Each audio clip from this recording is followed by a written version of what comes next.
Gunung Merapi menyimpan banyak misteri, tetapi salah satu yang paling menakutkan tersembunyi di jalur pendakian sisi timur, sebuah hutan cemara lebat yang disebut warga sebagai lorong arwah.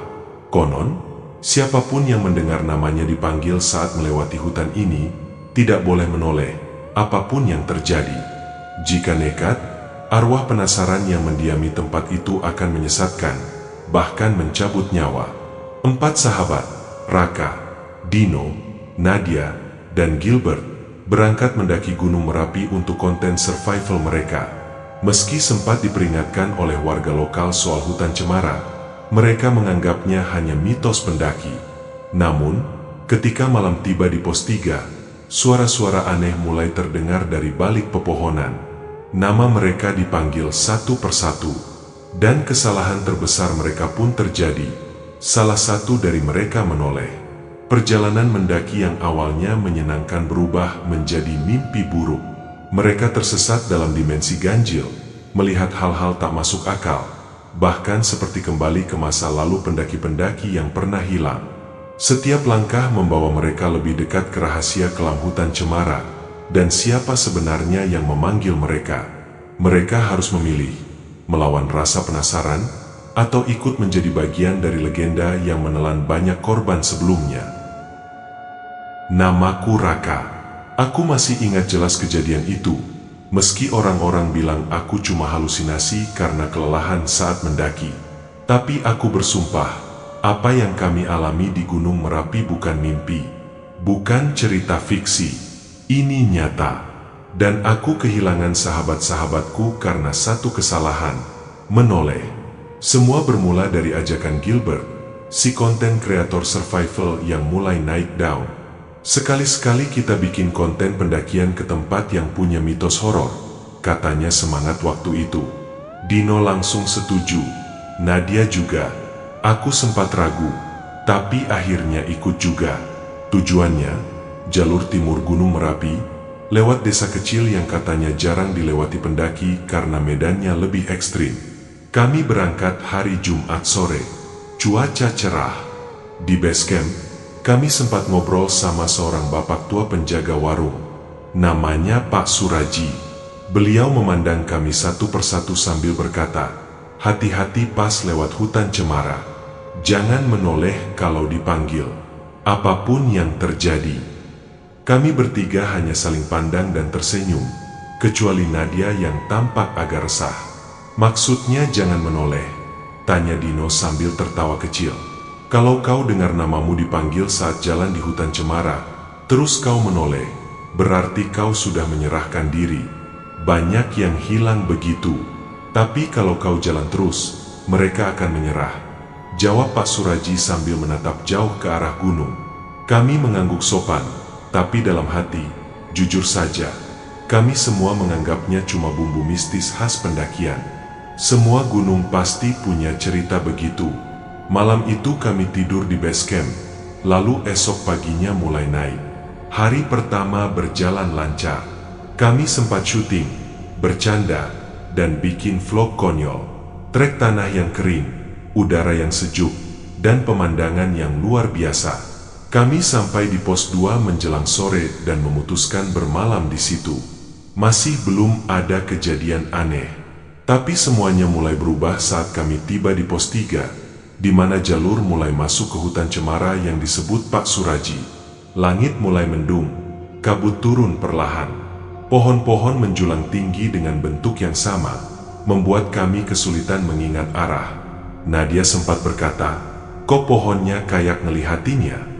Aku pikir dia bercanda, tapi saat aku menatap ke arah ranting-ranting di atas, memang ada semacam bayangan hitam menggantung diam, tidak bergerak, dan hilang saat aku berkedip. Kami lanjut jalan meski suasana mulai tidak nyaman. Sekitar pukul 5 sore, kami putuskan pasang tenda di celah datar yang agak terbuka. Angin malam mulai bertiup, dan suara dari hutan terdengar berbeda. Saat makan malam, suara-suara samar mulai terdengar. Suara ranting patah, daun berdesir, tapi paling jelas adalah suara seseorang memanggil, "Raka." Aku menoleh cepat. kalian manggil aku." Mereka bertiga menatapku dengan kaget. "Enggak, kita semua dengar itu," bisik Gilbert. Seketika suasana jadi hening. Nadia menggenggam tanganku erat. "Kita udah di hutan cemara, Rak, ingat kata Pak Suraji." Dan saat itu, suara panggilan kembali terdengar. Tapi kali ini, lebih jelas. Dan bukan cuma namaku. Dino. Gilbert. Nadia. Suara itu seperti keluar dari balik pohon-pohon gelap di sekitar tenda kami. Terlalu pelan untuk teriak, tapi cukup jelas untuk membuat bulu kuduk berdiri. Kami saling pandang. Ketakutan mulai merayap. "Kita harus masuk tenda. Jangan keluar sampai pagi," kataku cepat. Kami masuk ke tenda tanpa banyak bicara. Tapi sepanjang malam itu, suara-suara itu tidak berhenti. Mereka memanggil, terus-menerus, kadang dengan suara yang terdengar seperti salah satu dari kami. Dan saat jam menunjukkan pukul 2 pagi, terdengar suara zip tenda terbuka dari sisi belakang. Ketika aku menoleh, Nadia sudah tidak ada di dalam tenda. Aku langsung panik begitu sadar Nadia tidak ada di dalam tenda. Zip terbuka. Suhu mendadak dingin. Suara panggilan itu, yang sejak tadi berbisik dari balik hutan, mendadak hilang total, seperti udara yang disedot entah kemana. Hening yang tidak wajar. Bahkan daun pun tak terdengar bergerak. "Nadia," bisikku setengah berteriak. Nadia kemana?" Dino buru-buru duduk dan nyalain senter. Gilbert udah setengah keluar dari sleeping bagnya. Kami semua refleks keluar dari tenda dengan senter masing-masing. Dan disitulah kami melihatnya. Nadia berdiri membelakangi kami, sekitar 5 meter dari tenda, di antara batang pohon cemara yang menjulang. Ia tidak bergerak, tidak bicara, hanya diam, berdiri lurus. Tapi yang bikin darahku membeku, tangannya menggenggam sesuatu, kayak semacam boneka kecil dari akar dan kain kotor. "Nadia," teriak Gilbert. Dia nggak menoleh. "Nadia." Dino lebih keras, hampir lari menghampiri, tapi aku tarik lengannya. "Jangan bodoh," bisikku.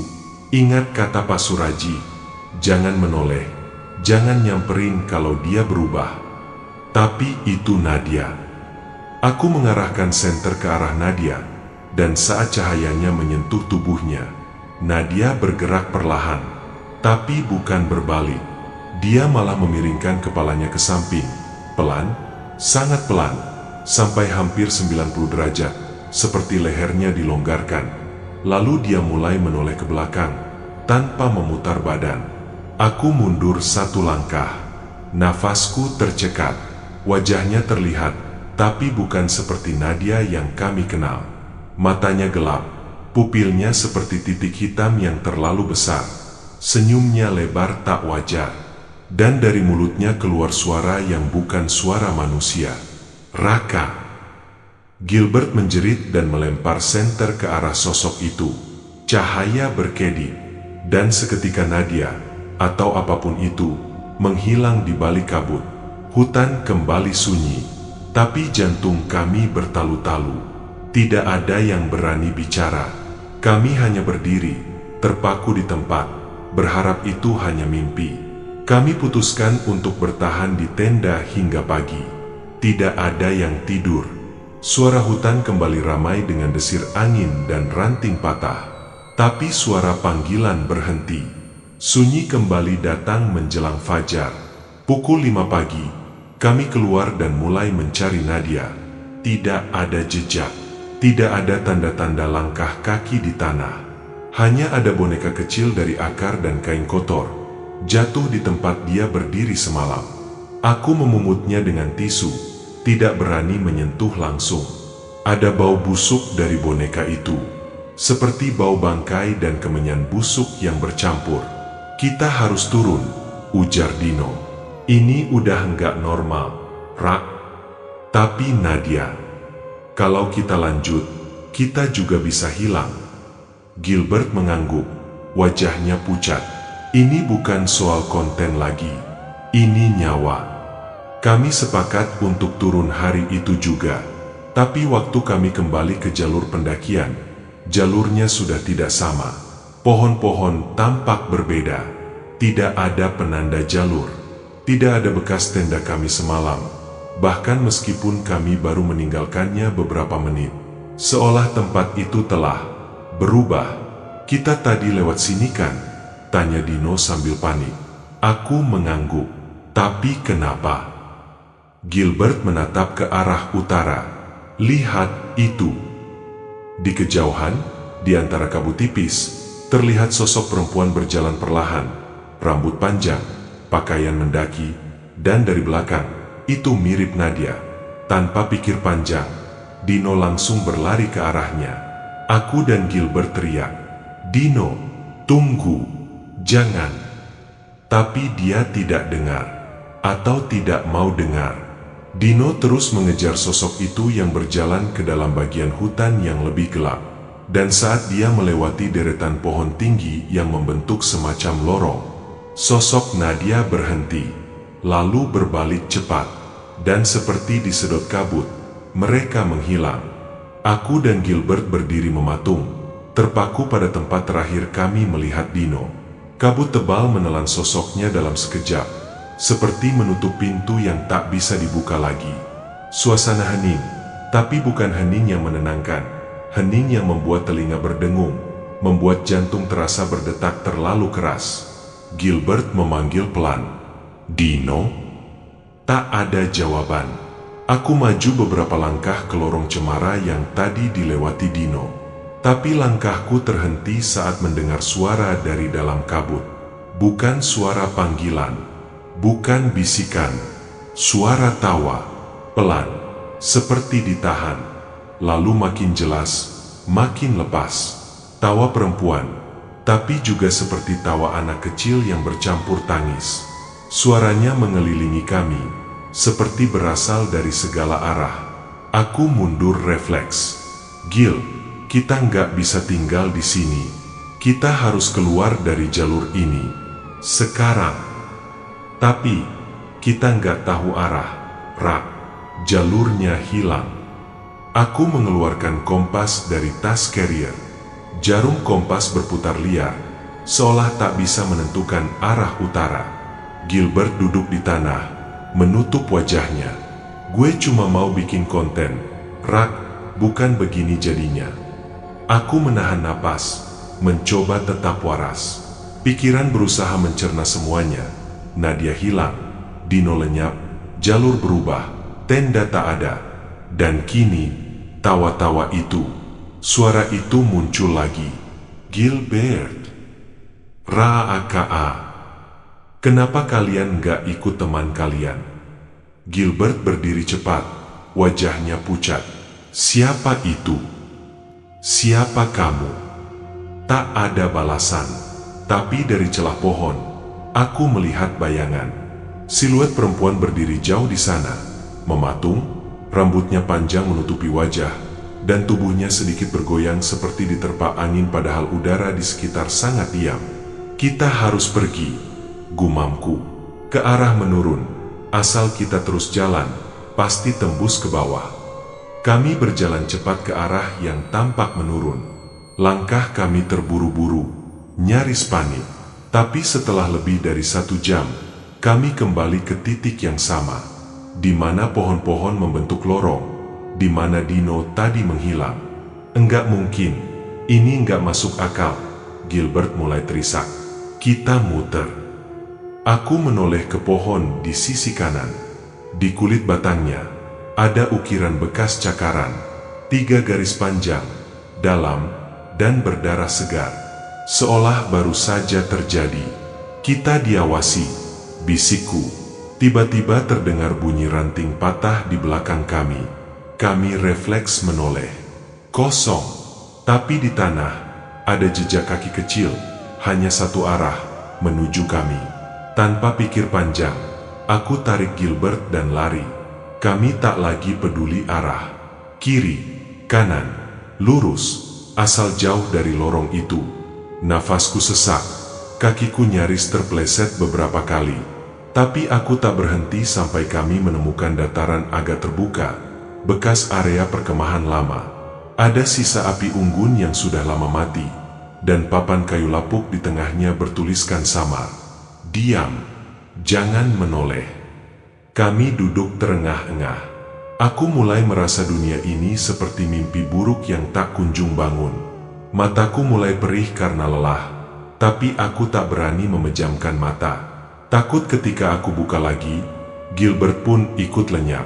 Lalu, kami mendengar suara langkah dari balik semak. 1, 2, 3. Kami berdiri pelan, mengangkat senter ke arah suara. Dan di sana berdiri Dino. Wajahnya kotor, bajunya compang-camping, napasnya tersengal. Tapi matanya kosong. "Dino?" tanya Gilbert pelan. Dino menatap kami, lalu tersenyum aneh. "Kalian gak ikut?" seru. "Loh, tempatnya gelap, dingin, tapi banyak teman." Gilbert mau mendekat, tapi aku halangi. "Dino, itu kamu?" tanyaku. Dino hanya tertawa kecil, dan di balik bahunya, aku melihat bayangan hitam berdiri, tinggi, matanya merah, dan bayangan itu perlahan menempel pada tubuh Dino, seolah menyatu. Seketika aku tahu, itu bukan Dino lagi. Tubuhku gemetar saat melihat bayangan hitam itu menyatu dengan tubuh Dino. Matanya yang dulu penuh canda kini kosong, senyumnya lebar dan kaku seperti dipaksa. Tapi suara itu bukan milik Dino. "Raka, Gilbert, kalian nyusul aku ya, di bawah, tempatnya enak." Aku dan Gilbert sama-sama mundur perlahan.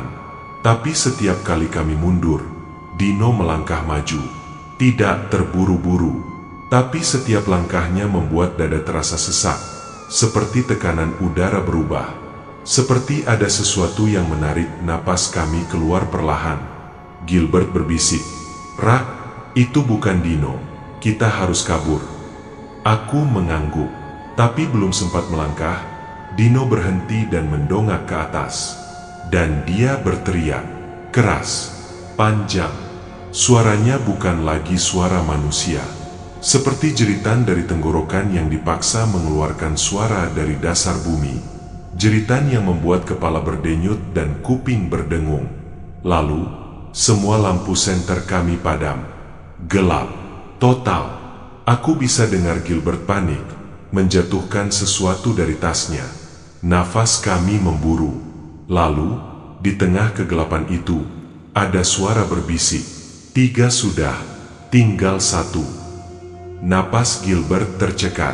Maksudnya apa? Siapa 3?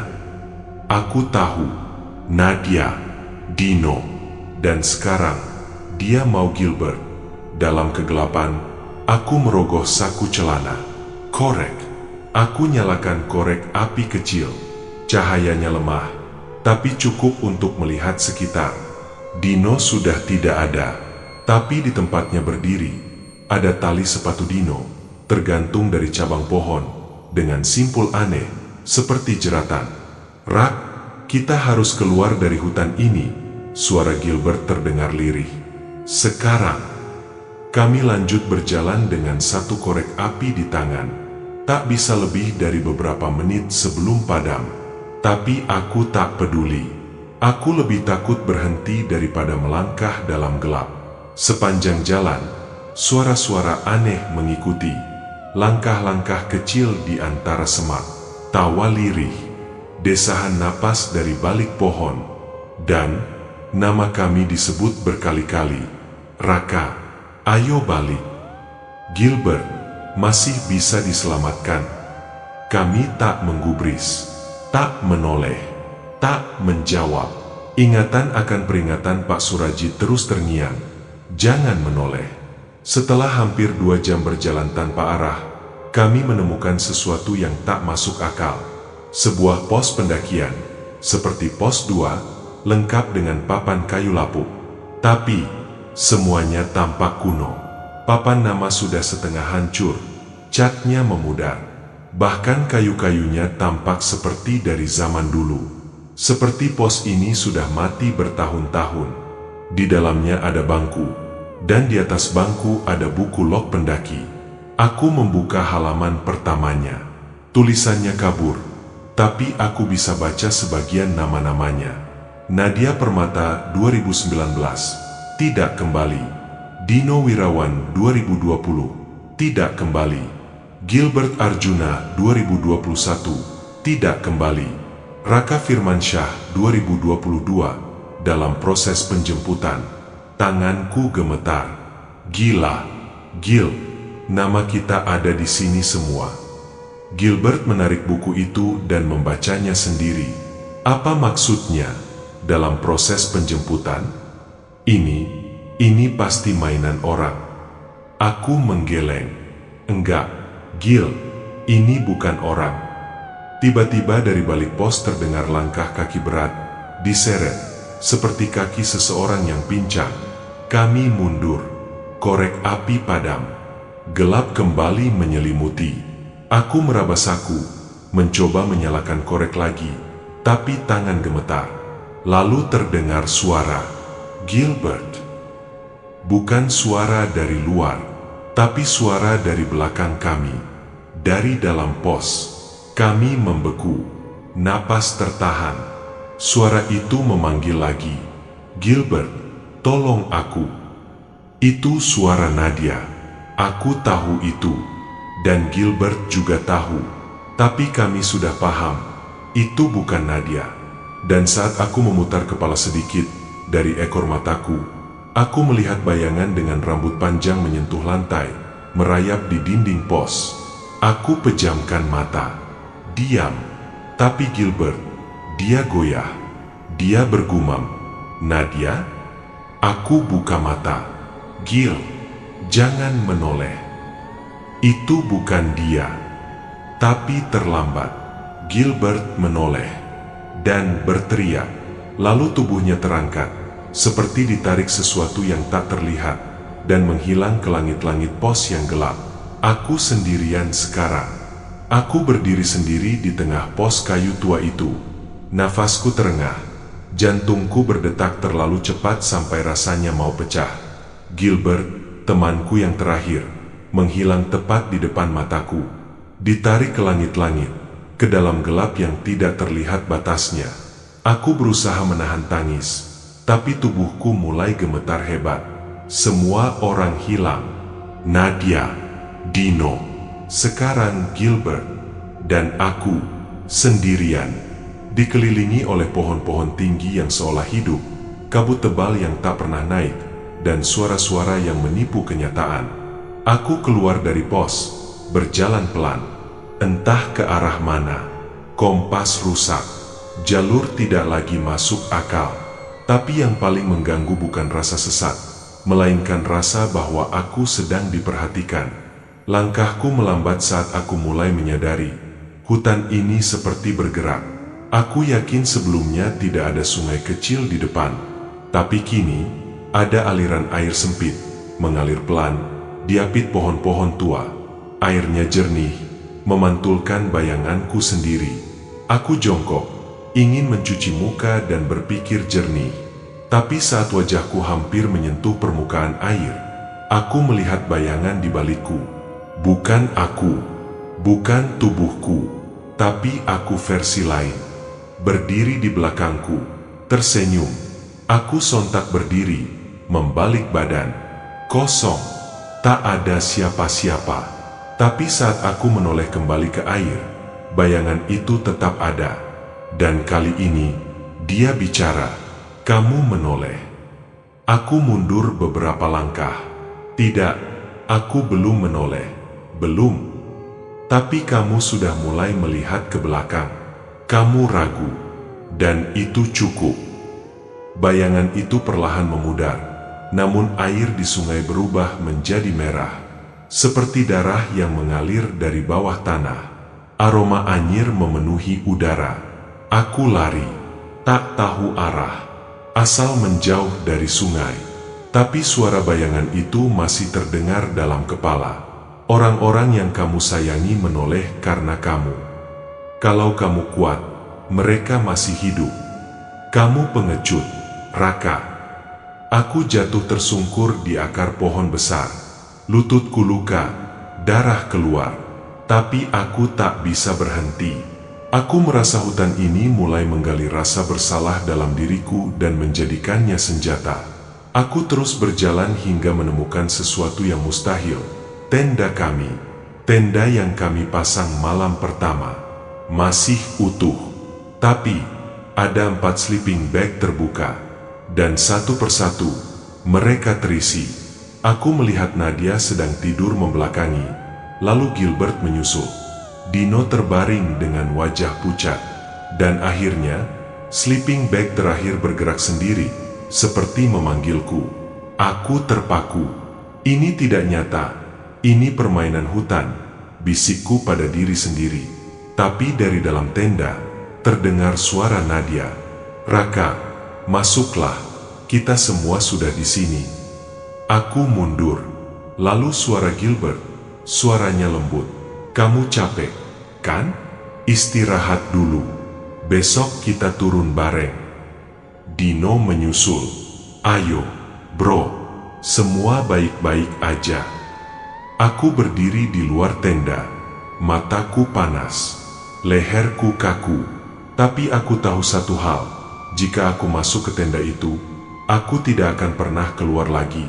Aku menutup mata, dan saat kubuka, tenda itu menghilang. Di tempatnya, hanya ada tumpukan pakaian kotor dan sleeping bag lusuh penuh darah. Aku terduduk, tubuhku lemas. Lalu, untuk pertama kalinya sejak semuanya terjadi, aku menangis. Bukan karena takut, tapi karena rasa kehilangan, rasa bersalah. Aku merasa, semua ini salahku. Merekalah yang menoleh, tapi aku yang membawa mereka ke sini. Lalu, suara itu datang lagi. Bukan dari luar, tapi dari dalam kepalaku. Kalau kau ingin mereka kembali, lakukan satu hal. Tolehkan kepalamu ke belakang, sedikit saja, dan semuanya akan berakhir. Aku terdiam, tanganku gemetar, pundakku seperti berat, dan pelan-pelan, leherku mulai berputar, leherku mulai bergerak pelan. Aku tak tahu kenapa, mungkin karena lelah, atau karena suara itu terlalu meyakinkan. Suara halus yang menawarkan jalan keluar. Suara yang memakai nada teman-temanku, Nadia, Dino, bahkan Gilbert, semuanya menyatu menjadi satu desakan lembut. Cuma sedikit saja, cuma toleh sedikit, kau akan tenang. Tanganku mengepal kuat. Aku mencakar tanah dengan kuku. Aku tahu, kalau aku menoleh, semuanya akan selesai. Tapi bukan selesai yang baik, selesai yang tak akan pernah pulang. Aku menahan nafas. Leherku nyaris setengah berputar. Dan saat ujung mataku menangkap bayangan gelap menjulang tinggi di belakangku, aku paksa kepala kembali menghadap depan. Tidak, teriakku dengan suara pecah. Suara-suara dalam kepalaku mendadak berubah. Tak lagi lembut, tapi marah. Berteriak, kau memilih kesakitan. Kau penakut. Mereka mati sia-sia karena kau. Telingaku berdengung, kepalaku nyeri, tapi aku tetap tidak menoleh. Aku menutup mata dan menunduk dalam-dalam, tubuhku seperti dibakar dari dalam. Lalu, semua suara itu berhenti. Tiba-tiba, sunyi, bukan sunyi biasa, tapi sunyi yang hampa. Tidak ada suara hutan, tidak ada angin. Bahkan jantungku sendiri seperti berhenti berdetak. Aku buka mata perlahan. Aku berdiri di sebuah dataran batu, bukan lagi di tengah hutan. Sekelilingku adalah batuan puncak, tapi anehnya, tidak ada matahari. Langit kelam, tanpa awan, tanpa bintang. Hanya terang samar seperti senja yang tak selesai. Di tengah dataran itu, aku melihat sesuatu. Sebuah cermin besar, berdiri tegak, diapit 2 batang cemara kering. Ukirannya kuno, retak di beberapa bagian. Tapi yang membuatku menggigil, cermin itu tidak memantulkan bayanganku, melainkan memantulkan 3 sosok, Nadia, Dino, dan Gilbert. Mereka berdiri diam, wajah pucat, mata kosong, tapi tubuh mereka terus-menerus menggigil, seolah kedinginan. Dari mulut mereka mengalir darah hitam yang menetes ke tanah. Aku maju 1 langkah, dan cermin itu berbisik, "Lihat mereka, kau masih bisa menukar tempat. Toleh sekarang, dan mereka akan bebas. Kau akan menggantikan. Semua akan berakhir." Aku menatap mata mereka dari dalam cermin, dan untuk sesaat, aku ragu. Bukankah aku memang harus bertanggung jawab? Aku yang membawa mereka. Aku yang tak cukup cepat mencegah mereka menoleh. Haruskah aku yang tinggal? Tanganku terangkat. Leherku kembali terasa berat. Tapi saat aku menyentuh permukaan cermin itu, tanganku menembus kaca, dan aku ditarik masuk. Aku membuka mata dalam gelap. Aku terbaring di hutan lagi, di tempat yang sama seperti sebelum aku melihat tenda. Tapi semuanya berubah. Tidak ada kabut, tidak ada suara, hanya udara dingin dan gelap yang nyata. Dan seseorang berdiri di sampingku. Aku pelan-pelan bangkit. Sosok itu membungkuk, berjubah lusuh, wajahnya keriput, matanya putih pucat, tapi tidak menyeramkan. Ia hanya menatapku. "Aku yang menjaga jalur ini," katanya pelan. Siapa kau?" "Namaku tidak penting, tapi aku sudah ratusan tahun di sini, menunggu orang-orang seperti kamu yang kuat untuk tidak menoleh." Aku bingung. "Lalu, teman-temanku?" Ia menunjuk ke arah belakang. "Mereka belum hilang, tapi terjebak.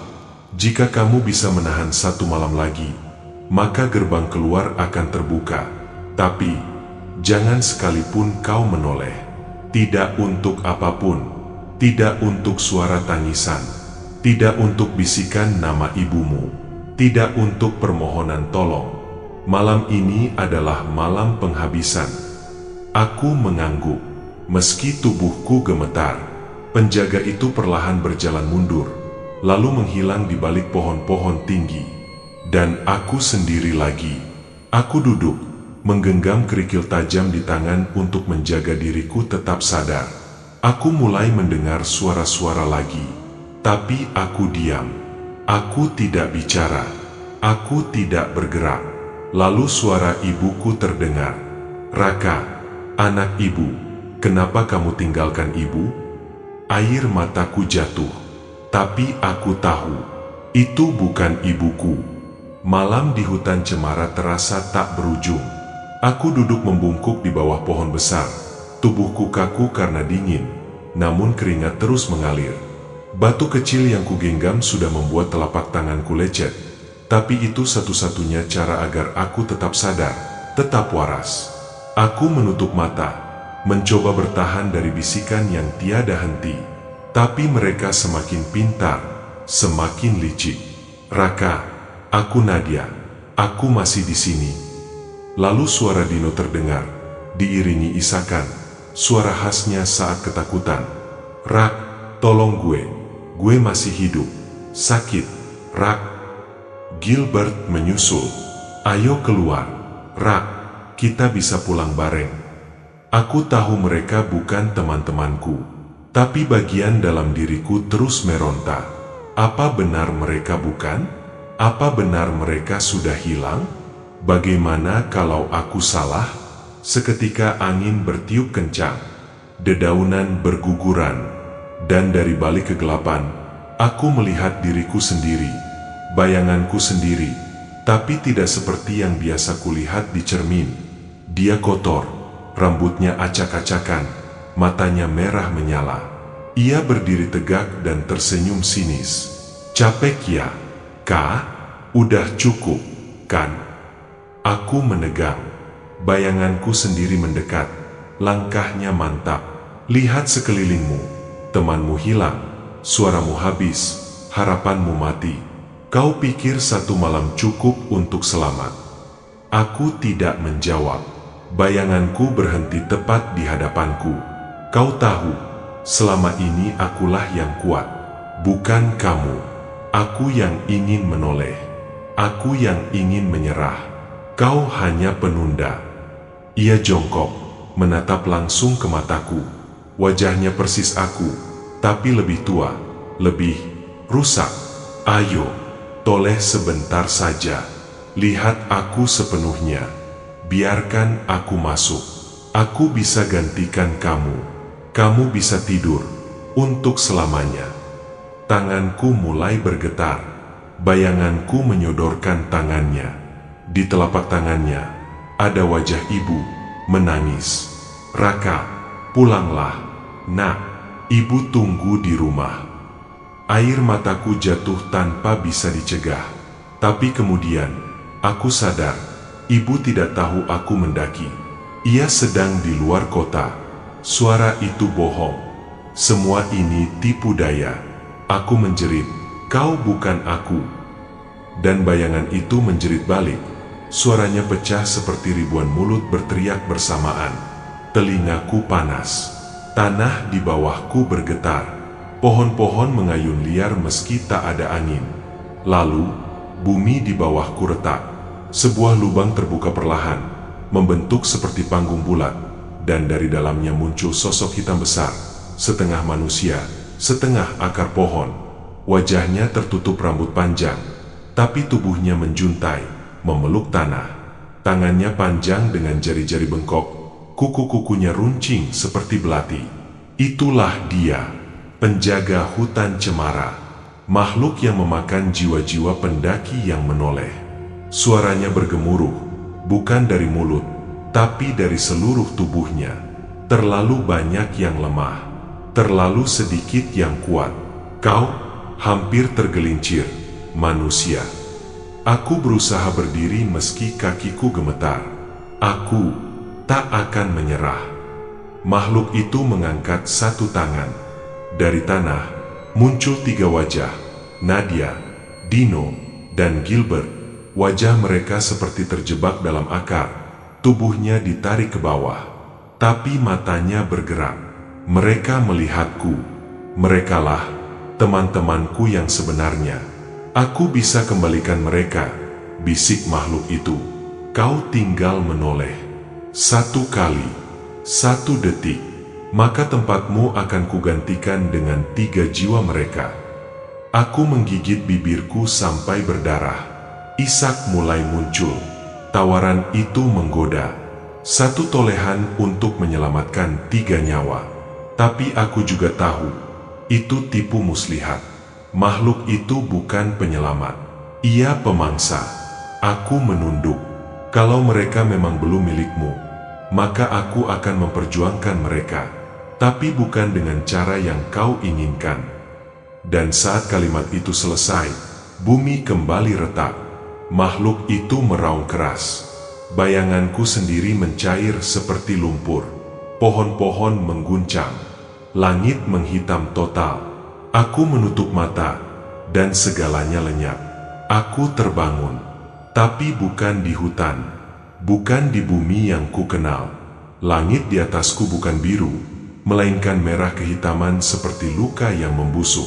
Pohon-pohon melayang di udara, akarnya menggantung ke bawah seperti tali gantung. Tanah tempatku berpijak lembek, seperti daging yang diinjak, dan udara rasanya seperti napas terakhir orang mati. Aku berada di ruang antara. Entah bagaimana aku tahu namanya. Tapi tempat ini adalah lorong sempit antara dunia nyata dan tempat mereka yang hilang karena menoleh. Jiwa-jiwa yang tak kembali, tersesat dalam batas antara sadar dan mimpi buruk abadi. Langkahku berat, tapi aku tahu apa yang harus kulakukan. Aku harus menemukan mereka. Nadia, Dino, Gilbert. Aku berjalan melewati pohon-pohon melayang, masing-masing menggantungkan sesuatu dari dahannya. Tas carrier robek, sepatu penuh darah, bahkan tangan manusia yang memegang ponsel. Layar ponsel itu menyala, memutar video vlog milik Gilbert. Tapi wajah Gilbert di video itu sedang menangis, meski suaranya tertawa. Aku tak berhenti. Aku tahu tempat ini akan memutar pikiranku. Kemudian aku sampai di sebuah gua. Pintu masuknya dijaga dua sosok kembar tinggi besar. Tubuh mereka dipenuhi mata kecil yang berkedip tanpa henti. Tapi mereka tak menghalangiku. Mereka hanya berkata serempak, 3 jiwa, 1 pilihan, hanya 1 yang boleh pulang. Dadaku sesak. Apa maksudnya? Hanya 1 jiwa yang boleh kembali ke dunia. Kau bisa memilih dirimu atau 1 dari mereka. Aku terduduk. Pilihan itu seperti hukuman. Aku datang untuk menyelamatkan mereka. Tapi sekarang aku harus memilih siapa yang pantas hidup. Dengan langkah berat, aku masuk ke gua. Di dalamnya, 3 kristal besar tergantung di udara. Masing-masing berisi sosok.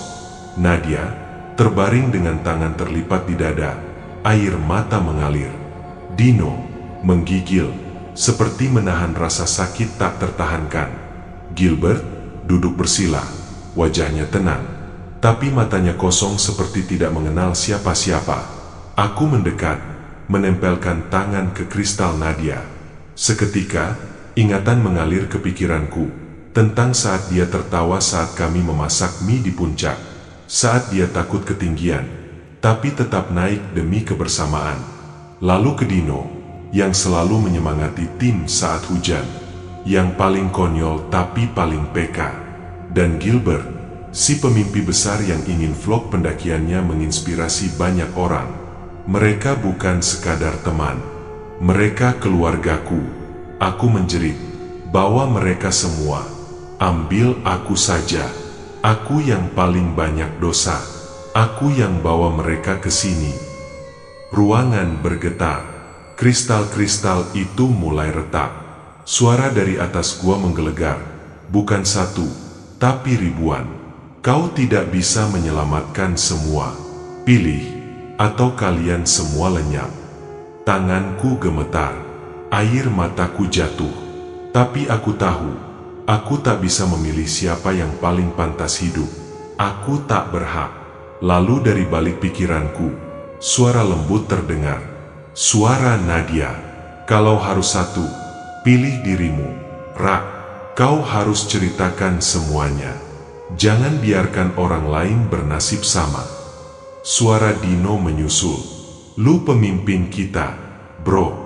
Kalau lu mati juga, siapa yang bisa bilang kita pernah ada? Dan Gilbert, dengan suara sendu, tolong keluar dari sini, dan tolong bawa nama kami pulang.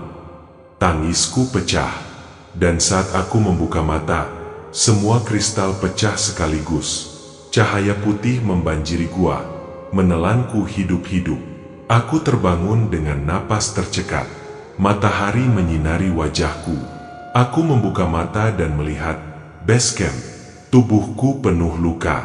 Pak Suraji berdiri di dekatku. Kau berhasil keluar, katanya pelan.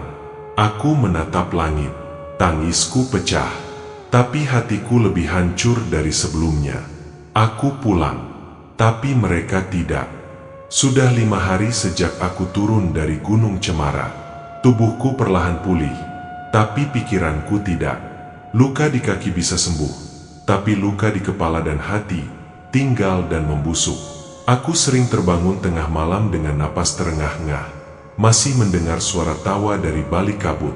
Kadang suara Nadia memanggil, kadang hanya bisikan samar. Kau meninggalkan kami. Pak Suraji yang menolongku menolak banyak bicara. Dia hanya berkata, kau selamat karena kuat, tapi kuat juga berarti memikul beban. Aku tak menjawab, karena aku tahu, beban yang kupikul bukan sekadar rasa bersalah, tapi juga sesuatu yang ikut turun bersamaku. Sejak hari kedua di rumah, hal-hal aneh mulai terjadi. Pertama, aku menemukan batu kecil di bawah bantal. Bentuknya mirip seperti boneka akar yang dipegang Nadia saat ia pertama kali hilang. Bau anyirnya membuatku muntah. Keesokan harinya, saat aku menyalakan laptop untuk menulis catatan perjalanan, aku menemukan video yang tidak pernah aku rekam. Filenya berjudul "Tersisa".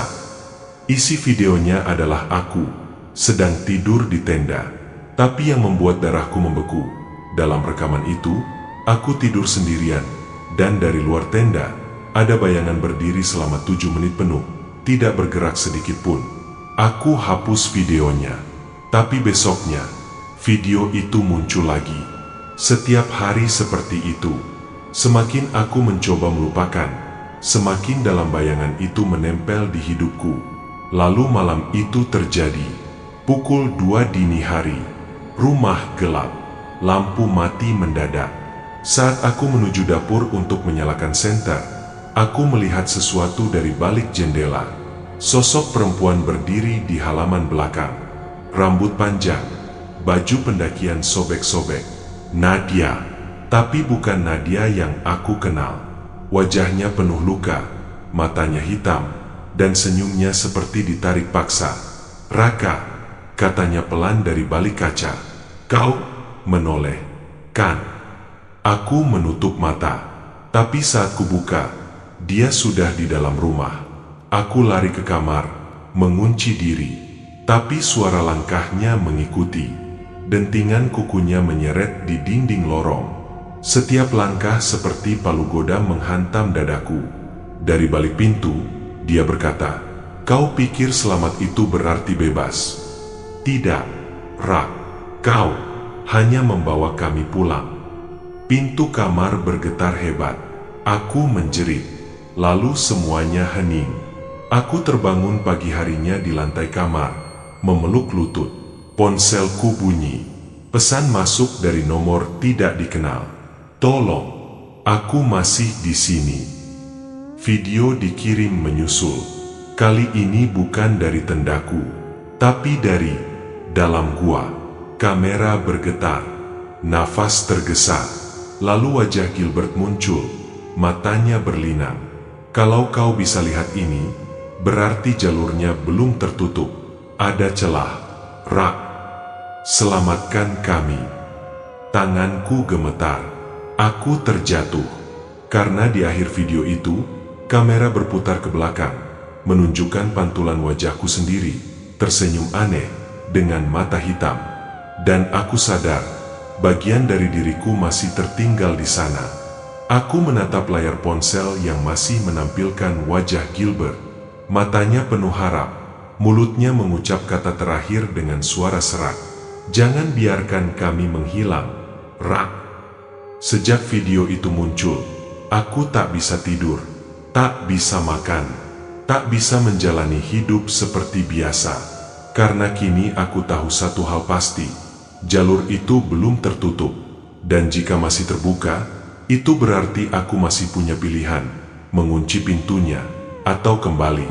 Pak Suraji menolak saat aku bilang aku ingin naik lagi. "Jangan, kau gila, Raka. Kau sudah menantang takdir dan kembali hidup. Kau pikir akan diberi kesempatan kedua. Tapi mereka belum mati, Pak," kataku. "Mereka masih terjebak."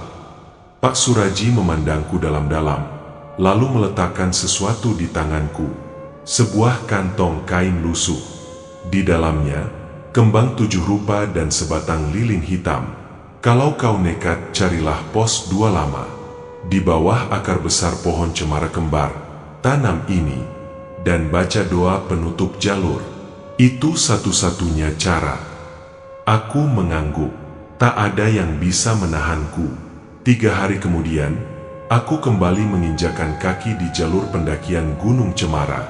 Tapi kali ini sendiri, tanpa tawa Nadia, tanpa celetukan Dino, tanpa kamera Gilbert. Hanya suara kakiku sendiri dan napas yang mulai berat karena ingatan. Saat memasuki hutan cemara, kabut menyambut lebih cepat dari biasanya. Udara mencekam itu seperti langsung mengenalku. Langkah demi langkah, aku mengikuti jalur yang kini tampak lebih sempit, lebih liar. Pohon-pohon bergoyang tanpa angin. Akar mencuat dari tanah, seperti tangan yang mencoba menarikku kembali. Aku menemukan pohon cemara kembar itu saat matahari mulai tenggelam.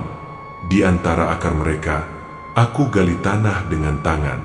Kutaburkan kembang, kutancapkan lilin, lalu kubacakan mantra penutup jalur sesuai yang diajarkan Pak Suraji.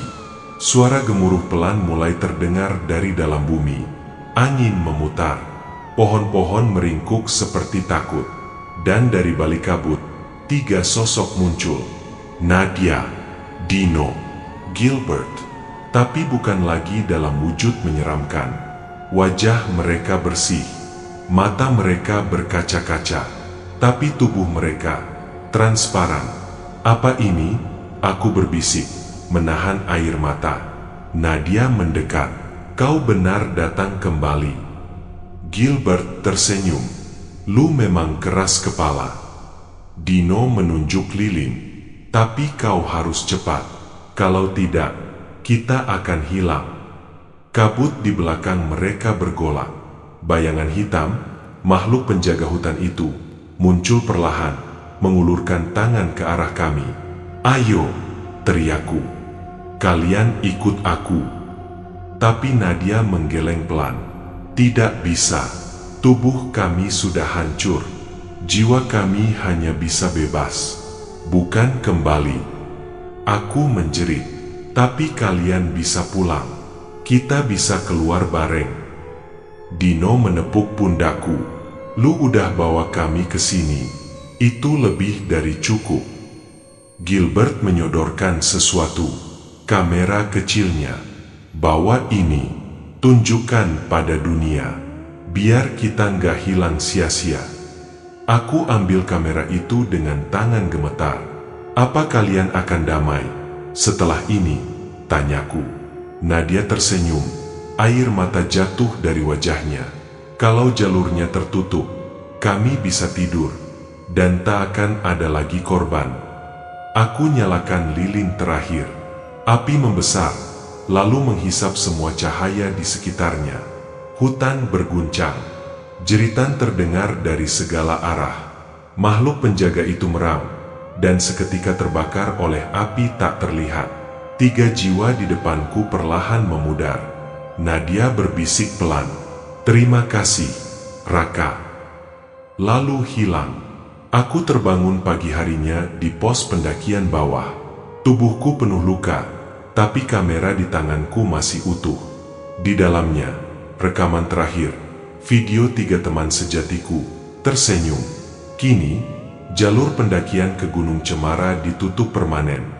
Dinyatakan berbahaya. Tidak bisa diakses lagi. Aku menulis semua ini bukan untuk mencari perhatian, tapi agar kalian tahu bahwa kadang gunung bukan hanya tentang keindahan. Ada tempat-tempat yang tidak ingin dilanggar. Dan kalau kau dengar peringatan, jangan menoleh. Maka patuhilah, karena bisa jadi yang memanggil bukan manusia lagi. Terima kasih sudah mendengarkan cerita horor Tak Kasat Mata sampai selesai. Semoga kalian merasa tegang dan penasaran sama kisahnya ya. Jangan lupa untuk like video ini kalau kamu suka cerita seperti ini, dan subscribe supaya gak ketinggalan cerita horor seru berikutnya. Kalau ada pendapat atau pengalaman seram yang mau kamu share, langsung tulis di kolom komentar ya. Aku senang banget bisa ngobrol sama kalian semua di sana. Sampai jumpa di cerita selanjutnya. Jangan lupa jaga diri dan hati-hati di tempat gelap. Salam horor.